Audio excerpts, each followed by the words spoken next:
മരണത്തിന്റെ നേരത്ത് കല്ലാ സൗഫ തഅലമൂൻ, നിങ്ങൾ തിരിച്ചറിയാൻ പോകുന്നൊരു നേരമാണ്. ശരിക്ക് തിരിച്ചറിയും, നല്ല തിരിച്ചറിവ് വരും. അവിടെ രക്ഷപ്പെടുന്ന ആൾക്കാർ മാത്രം രക്ഷപ്പെടും. ഈമാനോടെ നടന്ന് ജ്വലിച്ചു നിന്നവര് മാത്രം രക്ഷപ്പെടും. അല്ലാത്തവര് കുടുങ്ങും.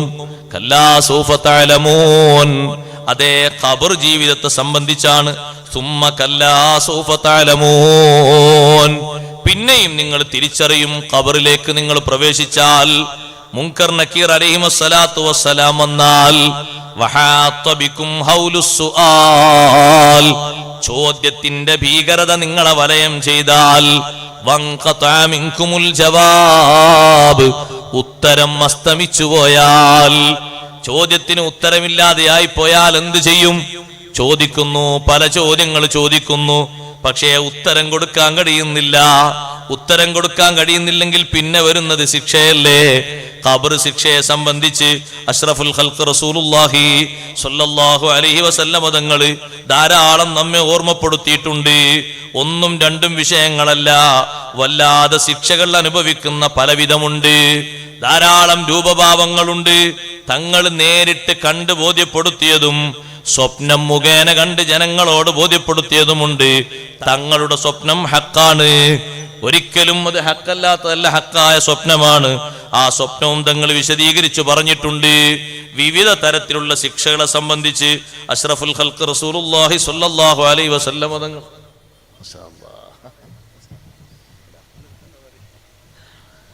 ശിക്ഷകളെ സംബന്ധിച്ച് ബോധ്യപ്പെടുത്തിയിട്ടുണ്ട്. ഖബറിലെ ശിക്ഷ ചെറിയ വിഷയത്തിന് മാത്രം ശിക്ഷയാണോ? അല്ല. നമ്മൾ സാധാരണ ലാഘവത്തോടെ കാണുന്ന വിഷയങ്ങൾ വരെ ഖബറിൽ വലിയ ശിക്ഷയായിട്ട് മാറി വരുന്ന വിഷയമാണ്. ഒരു ഹദീസ് കാണാം, ഒരു ചെറിയ ഹദീസ്, നമ്മൾ കൂടുതൽ പഠിച്ച് വശമാകേണ്ട ഒരു ഹദീസ്. അക്സറു അദാബിൽ ഖബരി മിനൽ ബൗൽ. കാണാതെ പഠിച്ചോളൂ. അക്സറു അദാബിൽ ഖബരി മിനൽ ബൗൽ, ഖബറിലെ ശിക്ഷയിൽ അധികവും മൂത്രത്തിന്റെ പേരിലാണ്. ശുദ്ധി വരുത്താത്തത് നമ്മളെ സമൂഹം ഏറ്റവും അധികം ശ്രദ്ധിക്കേണ്ട ഒരു വിഷയമാണത്. തിരക്കൊന്നും അവിടെ പാടില്ല. അവിടെ പറയുന്ന നിബന്ധനകളും കാര്യങ്ങളൊക്കെ നല്ലോണം പരിഗണിച്ച് വേണം ശുദ്ധി വരുത്താൻ. ശരീരത്തിന്റെ പ്രകൃതി അനുസരിച്ച് ഓരോരുത്തർക്കും ഓരോ രൂപമായിരിക്കും. ചിലർക്ക് ഒരൊറ്റ ഇരുത്തത്തിൽ തന്നെ മൂത്രം മുഴുവനായിട്ട് പോയിക്കൊള്ളണമെന്നില്ല. അവരൊക്കെ വേണ്ട രൂപത്തിൽ ഇസ്തിബ്റാ നടത്തണം. എഴുന്നേറ്റ് ഇരിക്കേണ്ടവർ മൂത്രത്തുള്ളികൾ എവിടെയുമാകാതെ എഴുന്നേറ്റ് ഇരുന്ന് സാവകാശം മൂത്രത്തുള്ളികൾ മുഴുവനും മുറ്റിക്കണം.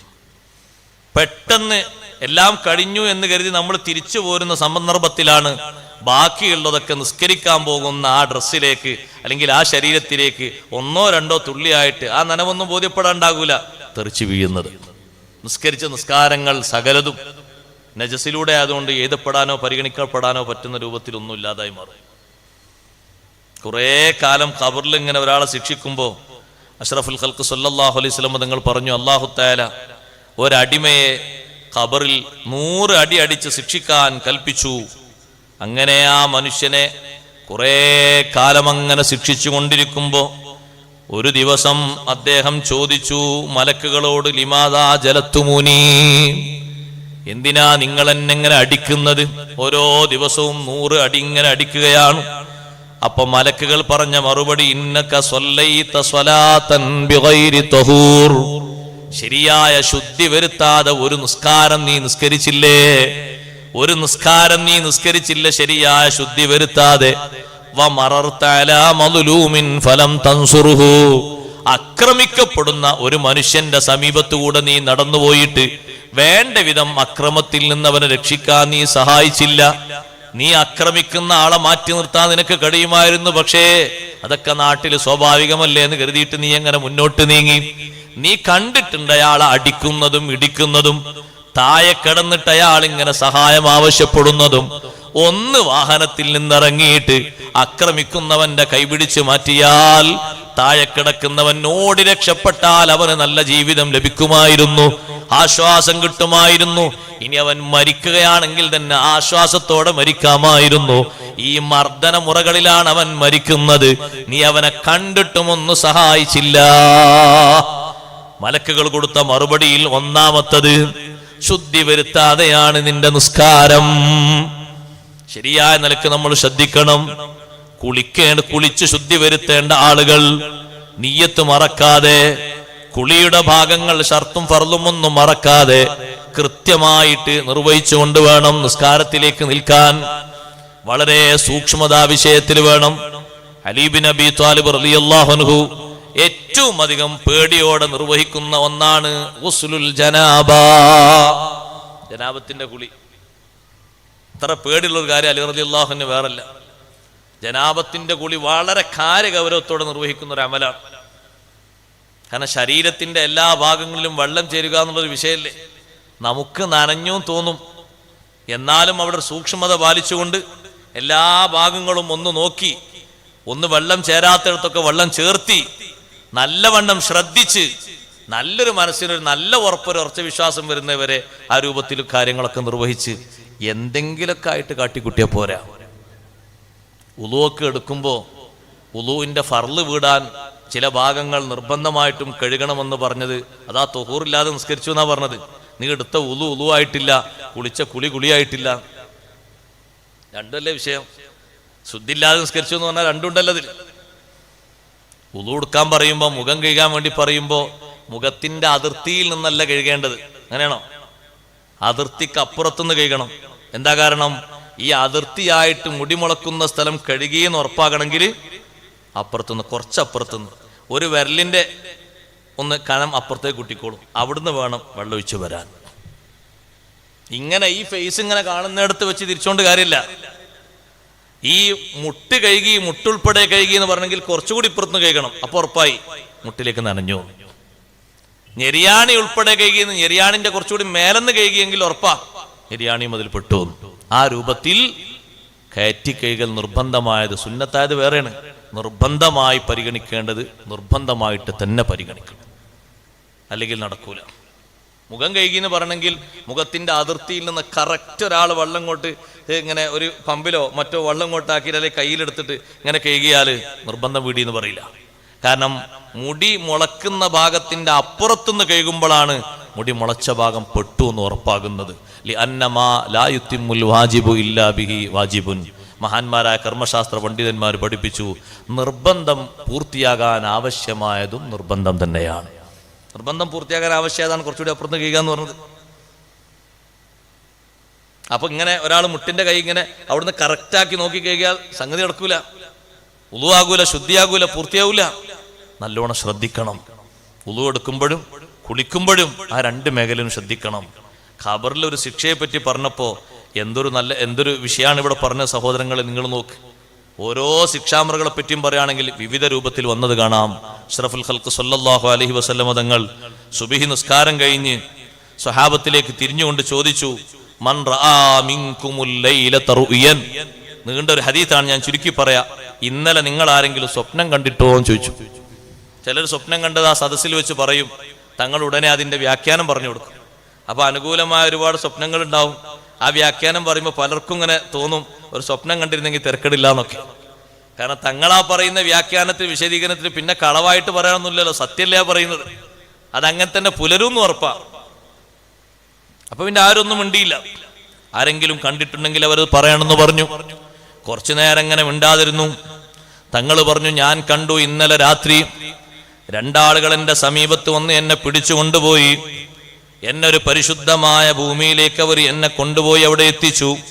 ഞാൻ നോക്കുമ്പോ ഒരാളെങ്ങനെ ഇരിക്കുന്നുണ്ട്, വേറെ ഒരാൾ അയാളെ തലയുടെ ഭാഗത്ത് നല്ല ഒരു ഇരുമ്പിന്റെ ദണ്ടുമായി നിൽക്കുന്നുണ്ട്.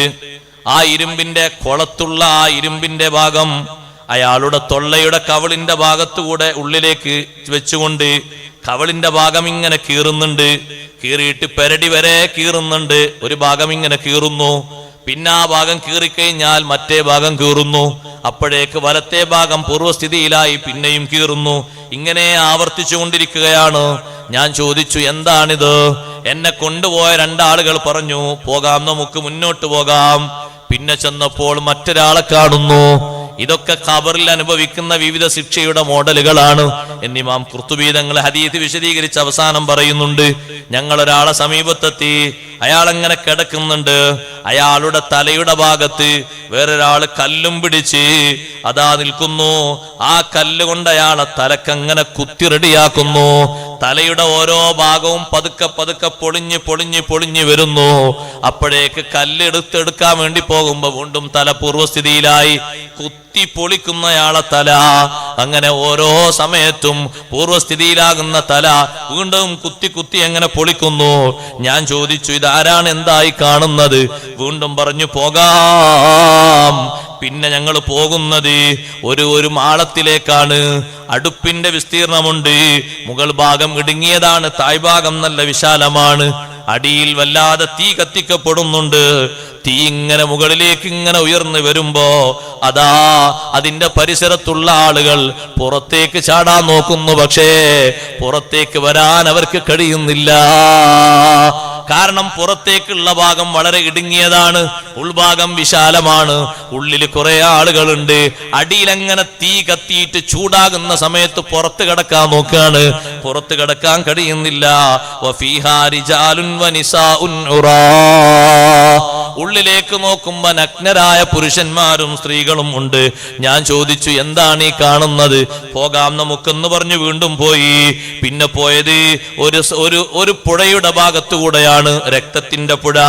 ആ രക്തം ഇങ്ങനെ ഒഴുകുന്ന പുഴ, അതിലൊരു മനുഷ്യൻ നിൽക്കുന്നുണ്ട്.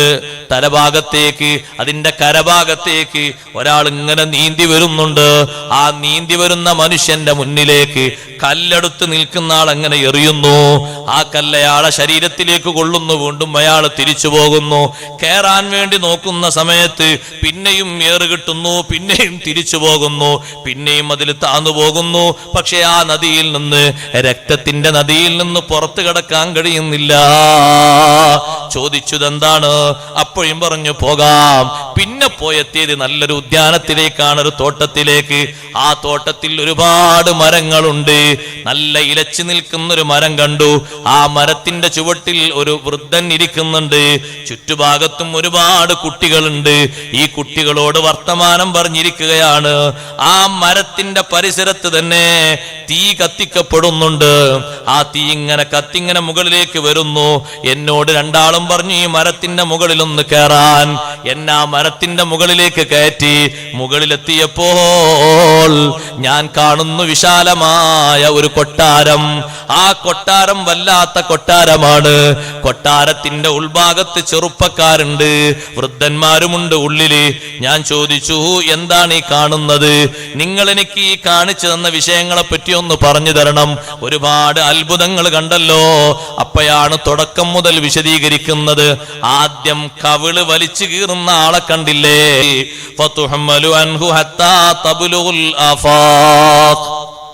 നമ്മൾ കുറെ മുമ്പ് ഈ ഹദീസ് ഓതുന്ന സമയത്ത് ഒരു ആശങ്ക ഉണ്ടായിരുന്നു.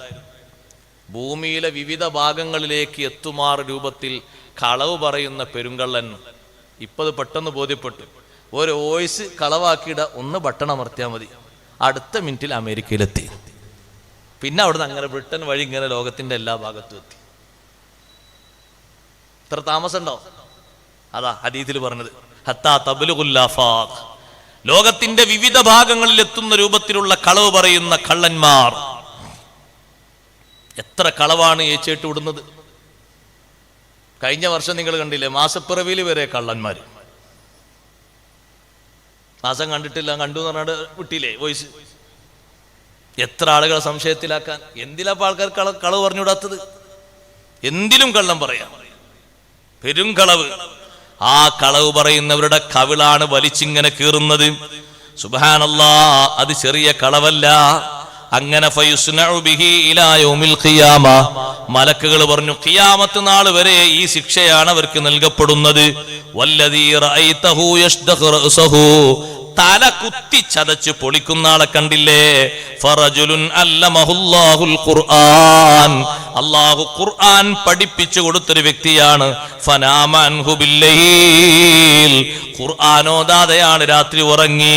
വലം യഅമൽ ഫീഹി ബിന്നഹാർ, പകലിൽ ആ ഖുർആൻ അനുസരിച്ച് അമലും ചെയ്തിട്ടില്ല. ജീവിതത്തിൽ ഖുർആൻ അനുസരിച്ച് ഓതിയിട്ടുമില്ല, പ്രവർത്തിച്ചിട്ടുമില്ല. ഖുർആനിൽ എന്തെല്ലാം വിഷയങ്ങൾ അള്ളാഹു പഠിപ്പിക്കുന്നുണ്ട്. പഠിച്ചിട്ടില്ല എന്നല്ല, പഠിച്ചിട്ടുണ്ട്, അള്ളാഹ് പഠിപ്പിച്ചു കൊടുത്തിട്ടുണ്ട്. പക്ഷെ ആ ഖുർആൻ അനുസരിച്ചുള്ള അമല്, ഖുർആൻ അനുസരിച്ച് അമല് ചെയ്യാൻ അള്ളാഹു നമുക്ക് തൗഫീക്ക് നൽകട്ടെ. ഖുർആൻ അനുസരിച്ചുള്ള അമലല്ലേ മഹാന്മാരായ ഫുഖഹാ നമ്മെ പഠിപ്പിക്കുന്ന കർമ്മശാസ്ത്ര പണ്ഡിതന്മാർ. ഫിഖ് അതനുസരിച്ചുള്ള അമലാണ് ഖുർആൻ അനുസരിച്ചുള്ള അമല്. ഹദീസും ഖുർആൻ അനുസരിച്ചുള്ള അമല് എന്ന് പറഞ്ഞാൽ ഫിഖാണ്. ഇതിൽ അപ്പുറപ്പുറം തിരിയാനില്ല, കറക്റ്റാണ് ആ ഫിഖിൽ പറയുന്നതൊക്കെ. ഖുർആനും ഹദീസ് അനുസരിച്ചാണ് ആ പാഠാവലി തയ്യാറാക്കിയത്. കർമ്മശാസ്ത്രം അനുസരിച്ചുള്ള ജീവിതം, അതാണ് സത്യത്തിൽ ഖുർആൻ അനുസരിച്ച് ഹദീസ് അനുസരിച്ചുള്ള ജീവിതം എന്ന് പറഞ്ഞത്. കാരണം ഒരു സുന്നത്തും അവർ വിട്ടുപോയിട്ടില്ല. നിങ്ങൾ നോക്ക്, കർമ്മശാസ്ത്രത്തിൽ ഉളൂ പറയുകയാണെങ്കിൽ ഉളൂവിന്റെ സുന്നത്തുകളൊക്കെ പറയുന്നില്ലേ? പള്ളിയിലേക്ക് ഒരാൾ പ്രവേശിക്കുമ്പോൾ എല്ലാ സുന്നത്തുകളും പറയുന്നില്ലേ? ഹദീസിൽ വന്നതല്ലേ അത്? ഖുർആൻ അതിനെ തെളിവാക്കിയിട്ടല്ലേ അവർ പറയുന്നത്. അപ്പൊ സഹോദരന്മാരെ, ഖുർആൻ അനുസരിച്ചുള്ള അമല് എന്ന് പറഞ്ഞാൽ കർമ്മശാസ്ത്രം കൊണ്ട് ജീവിതത്തിൽ പ്രവൃത്തിബദ്ധതയിൽ വരുത്തലാണ്. ഖുർആൻ ഓതലുമാണ്. രാത്രി ഖുർആൻ ഓതുന്ന വലിയ ശ്രേഷ്ഠതയുണ്ട്, പകലിൽ ഓതുന്നതിനും വലിയ ശ്രേഷ്ഠതയുണ്ട്. കൂടുതൽ മഹത്വപ്പെട രാത്രിയാ. അള്ളാഹു തൗഫീഖ് തരട്ടെ. റമളാൻ ഷരീഫല്ലേ, പരിപാടി കൂടുതൽ നീട്ടിക്കൊണ്ടുപോലെ കറക്റ്റ് സമയത്ത് നിർത്തും. അത്തായത്തിന് എഴുന്നേൽക്കുമ്പോൾ ഏറ്റവും അഫ്ളൽ ആ സമയമാണ് ഖുർആൻ ഓതാണ്. അത്തായത്തിൻ്റെ നേരം 1 പേജ് 2 പേജെങ്കിലും നമ്മൾ ഓതണം. ഭക്ഷണം കഴിക്കുക എന്നുള്ള ഒരു കർമ്മത്തിന് മാത്രം എണീക്കുന്നവരാകരുത്. അത്തായം എന്ന് പറയുന്ന ശ്രേഷ്ഠമായ ഒരു അമലാണ്. നല്ല നിയ്യത്തൊക്കെ വെച്ച് അത്തായം കഴിക്കണം, നല്ലതാണ്. അല്ലാഹു തആല അതിൽ നമുക്ക് ബർക്കത്ത് ഏറ്റി തരട്ടെ. നിങ്ങൾ അത്തായം കഴിക്കണം. ഫൈന ഫി സുഹൂരി ബറക, അത്തായം കഴിക്കുന്നതിൽ ബർക്കത്തുണ്ട് എന്ന് ഹബീബ് റസൂലുള്ളാഹി സ്വല്ലല്ലാഹു അലൈഹി വസല്ലം പറഞ്ഞതാണ്. നല്ല അമലാണ്. പക്ഷെ അത് മാത്രം ആകരുത്. 1-2 പേജ് ഖുർആൻ ഓതാൻ സമയം കിട്ടുമ്പോൾ നമ്മളത് ഓതണം. ഏറ്റവും അഫ്ളലായ സമയമാണല്ലോ റമളാൻ. അല്ലാത്ത കാലത്ത് തന്നെ ഖുർആനുമായി ബന്ധപ്പെടുന്ന നല്ല നല്ല മഹാന്മാരും മഹദിമാരും നമ്മുടെ നാട്ടിലുണ്ട്, ഇപ്പോഴും ഹയാത്തിലുണ്ട്. സുബൈൻ്റെ മുമ്പ് തന്നെ ഒരു 1/2 ജുസ് 1 ജുസോ ഒക്കെ ഖുർആൻ അവർ ഓതി തീർക്കും. ഏറ്റവും ശ്രേഷ്ഠമായ സമയത്ത് നമ്മളെ കൊണ്ട് കഴിയുന്ന അത്ര കുറച്ചെങ്കിലും കുറച്ച് 1 പേജെങ്കിലും ഓതാൻ കിട്ടിയാൽ ആ അഫ്ളലായ സമയത്ത് ഓതി എന്ന് പറയാലോ. ശുദ്ധ റമളാനിൽ. അല്ലാഹു തൗഫീഖ് തരട്ടെ.